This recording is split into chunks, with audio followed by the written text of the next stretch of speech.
The Theology of Tertullian of Carthage.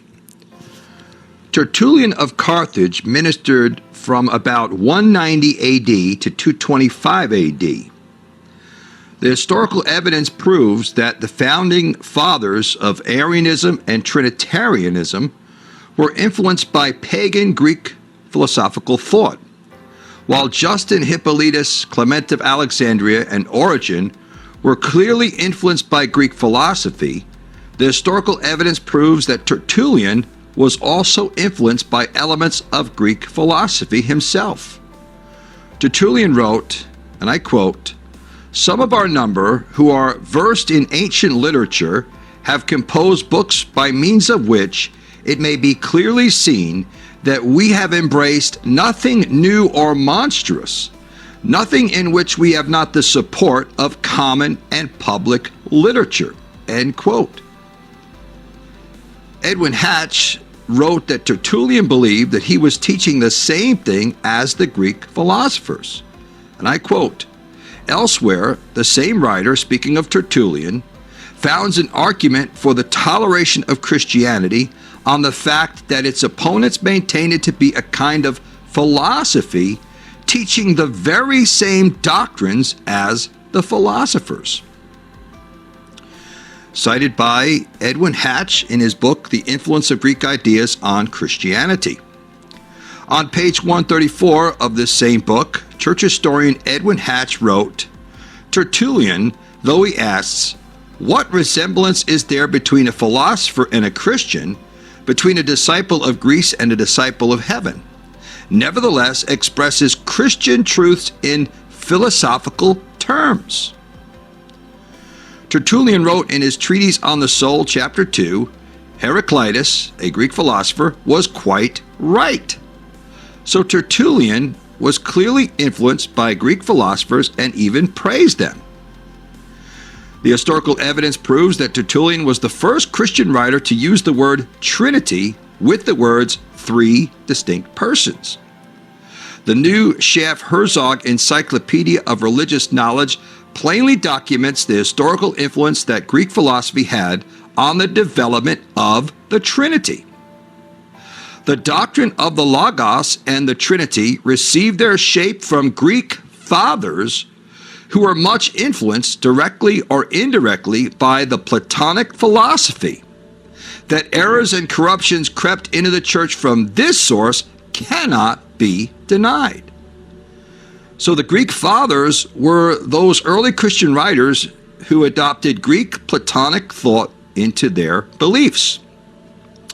The book entitled The Church of the First 3 Centuries says, "The doctrine of the Trinity was of gradual and comparatively late formation. It had its origin in a source entirely foreign from that of the Jewish and Christian scriptures. It grew up and was engrafted on Christianity through the hands of the Platonizing fathers." Church historian Jaroslav Pelikan wrote that Neoplatonic elements were unmistakably present in the Trinitarian definition of one God in three persons. And I quote, "The doctrine of the Trinity must be interpreted in a manner that would be consistent with a priori definition of the deity of God. One essence, three persons. Neoplatonic elements were unmistakably present in this definition." End quote. The writings of Tertullian himself prove that he believed that the Son was created by the Father before the world was created, and that the Son was always subordinate to the Father even before his birth in Bethlehem. Therefore, the chief founding father of Trinitarian theology was really an Arian who wrote in Against Hermogenes chapter 3, and I quote, "God is in like manner a father, and he is also a judge. But he has not always been father and judge, merely on the ground of his having always been God.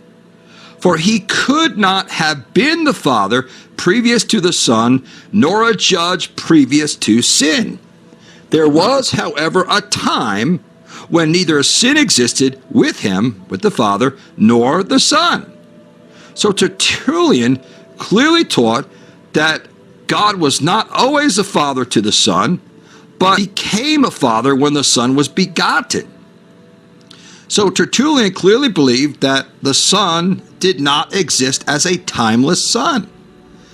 There was, however, a time when neither sin existed with him, with the Father, nor the Son. In Against Praxis chapter 7, Tertullian wrote that the Word of God the Father assumed a form and voice when God said, "Let there be light," in Genesis 1:3. And I quote, "Then therefore does the Word also himself assume his own form and glorious garb, his own sound and vocal utterance, when God said, 'Let there be light.' This is the perfect nativity of the Word when he proceeds from God, formed by him first to devise and think out all things under the name of wisdom, or by proceeding from himself, he became his first begotten Son." Now, if you look at this carefully, you notice that the Word, the Logos, according to Tertullian, assumed his own form and glorious garb, assumed his own sound and vocal utterance when God said, "Let there be light," in Genesis 1:3. So God, as God, cannot assume the form and have his own sound and vocal utterance. So Tertullian clearly believed that the Son had been created before the world was created, and then when God said, "Let there be light," in Genesis 1:3, that's when the Son assumed his own form and glorious garb, and also that's when the Son had his own sound and vocal utterance. Therefore, the Son could not have spoken as a God the Son until God the Father created the Son. Well, I certainly don't believe that, and Oneness theology does not believe that, nor do Trinitarians believe this. Yet Trinitarians call Tertullian one of their founding fathers. Then Tertullian says this is the perfect nativity of the Word of the Logos, formed by him first. So according to Tertullian, the Word, the Logos, was formed by the Father first, and he became his first begotten Son in time, rather than a timeless, eternal Son. And then it goes on to say, because begotten before all things, Colossians 1:15, and is only begotten also, because alone begotten of God in a way peculiar to himself from the womb of his own heart, speaking of the Father's heart. So Tertullian clearly stated that the Son was begotten from the womb of the Father's heart when God said, "Let there be light," in Genesis 1:3. This is the perfect nativity of the Word. The definition of nativity means the occasion of a person's birth or the place of my nativity. In Petrology, Volume 2, Trinitarian Church historian Johannes Quassen wrote that Tertullian believed that the Son is not eternal. These are the words of Johannes Quassen, a Trinitarian Church historian. Tertullian believed that the Son is not eternal, and that Tertullian believed in the subordinationism of the Son to the Father. And here is a quote from Johannes Quassen in Petrology, Volume 2. Tertullian could not shake off entirely the influence of subordinationism. Although wisdom and word are identical names for the second person in the Trinity, Tertullian distinguishes between a prior birth as wisdom before the creation and at the moment of creation. Hence, it was then that the Word itself received its manifestation and its completion, namely sound and voice, when God said, "Let there be light." This is the perfect birth of the Word.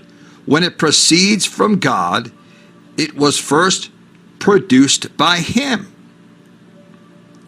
Johannes Quassen goes on to say, speaking of Tertullian's teachings, he became the firstborn Son, as generated before all as only Son. Thus the Son as such is not eternal. This is Johannes Quassen stating that Tertullian believed that the Son as such is not eternal. The analogies by which Tertullian tries to explain the Godhead also indicate his subordinationist tendencies. So we know, even according to Trinitarian historians such as Johannes Quassen, Tertullian was not a true Trinitarian. He believed that the Son was created at the beginning of the creation of God, when God said, "Let there be light," in Genesis 1:3. That's when the Son assumed his own form and his own sound and vocal utterance, his voice. That was the perfect birth of the Word of God, and it was first produced by him. He became the firstborn. The Son, as such, is not eternal, according to Tertullian. And Johannes Quassen verifies this. Tertullian wrote that the Modalistic Monarchians, those who believed in oneness theology, were always the majority of the faithful in the West, and Origen admitted that the Modalistic Monarchians were the general run of Christians in the East. If you go to Origen's commentary of the Gospel of John, book 123, you find that Origen spoke of the modalists as the general run of Christians who were teaching that Jesus is the Most High God, but Origen disagreed by saying he is a lesser God person, another semi-Arian teacher, as well as Tertullian. Tertullian wrote a book entitled Against Praxis, containing his polemic against the most influential leader of the Modalistic Monarchians within the late 2nd century and early years of the 3rd century.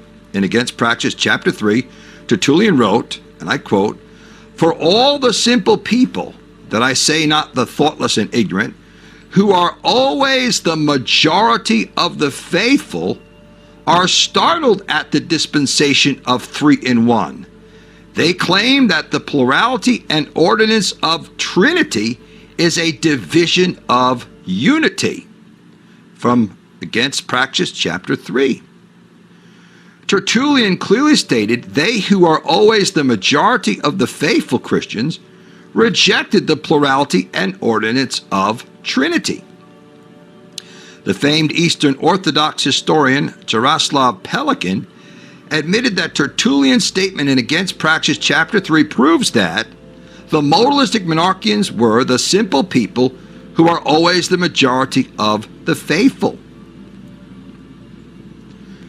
Tertullian himself proved 4 historical facts.